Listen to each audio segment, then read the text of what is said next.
discuss the left-right panel. As always, pleased to have New York State Senator and Democratic strategist, former Senator David Carlucci. And also on the right, we have managing editor at the Daily Signal, Tyler O'Neill. Gentlemen, a pleasure to have you. Great to be with you.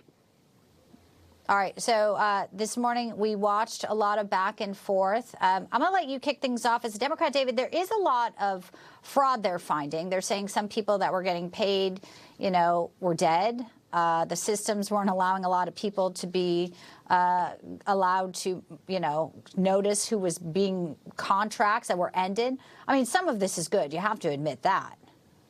Yeah, I'm excited to see what they can do and unravel. But I get concerned when I hear words like fraud.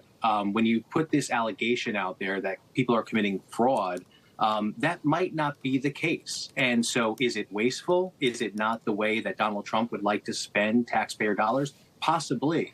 But to make allegations just because you don't agree with something that it's fraudulent, I think is very damaging and does it does damaging harm for the long term in terms of attracting the best talent to our workforce. The other thing is that if they're expecting to cut $2 trillion and they're talking about what they think is the low-hanging fruit, they've got a lot of work to do. And I just don't see how it's going to be possible without cutting so severely that it does irrevocable harm. Well, Donald Trump yesterday said that they've already found tens of billions of dollars. So apparently they see a way through and they're doing it. Now, the concern, you say tens of you don't want to billions use the is word not fraud. 2 trillion. You don't want to, no, but it's making more headway than we ever saw before. But you say you're worried about fraud, and then they tried to come out and explain yesterday that, well, they were bloated programs. So now we have a chance for actually some real reform, which Americans voted for. But if I may, you say you don't want to use the word fraud, but one of the concerns, Tyler, was that people who are on a salary of a couple $100,000 are then worth millions of dollars. How does that happen? I mean, most Americans are going to look at that and say, yeah, maybe there is some type of fraud that should be at least investigated. Let's take a closer look.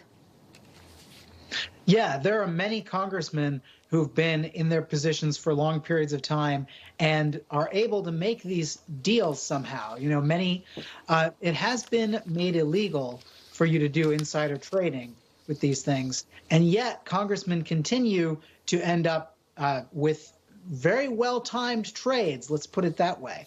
I think this raises a lot of concerns. Also, on USAID funding and many of these other funding streams, they often dovetail the Open Society Foundations, which is a foundation established by George Soros, now run by his son Alex Soros, that has pushed pretty much every leftist cause you've ever heard of.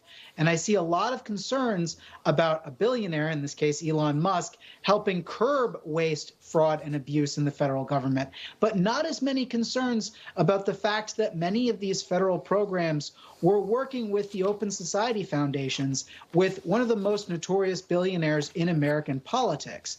And this is something I go into in my book, The Woketopus, the dark money cabal manipulating the federal government.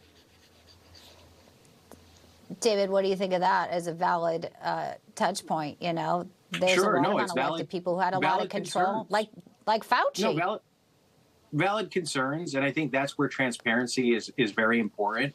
And look, I think the premise I agree with that. Yes, when you look closely, I'm sure there's wasteful spending and things that can be modernized. I've experienced that firsthand in the governments that I've worked for, where we've modernized and we've pushed forward, and it takes ambition and it takes creativity.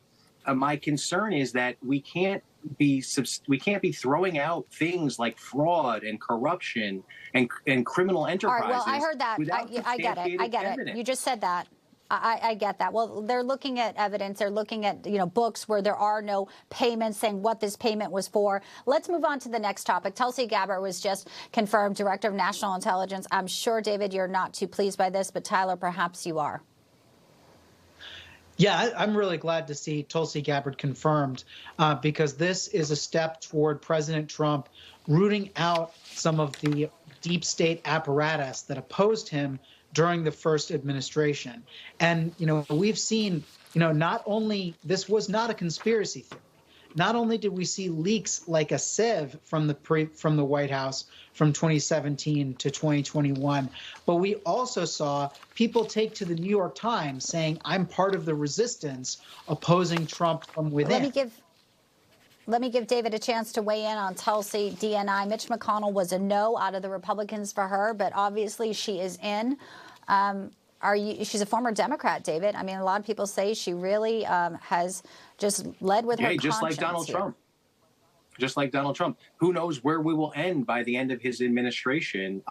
Look, she's got a tough job ahead of her. Wish her the best. There has been some concerns about her credibility in that position. I hope she proves us wrong. She got confirmed. Now we have to support her in that position, and I hope that there is transparency, and I hope when we talk about this deep state that we have some, guide rails to protect us. My concern is with this government efficiency that much of it is just called that, and what it's really doing is just trying to purge the government of people that do not agree with the policies of Donald Trump. That's a totally, that's a force of a different color. And that's the concern that I have. And I believe many Americans, not just Democrats, share that concern. Well, if they did, it didn't reflect in the YouGov rating for Donald Trump, where he is getting great approval ratings. I got to leave it there. We're out of time. David Carlucci, Tyler O'Neill. Check out Tyler's book. Appreciate you both, and hope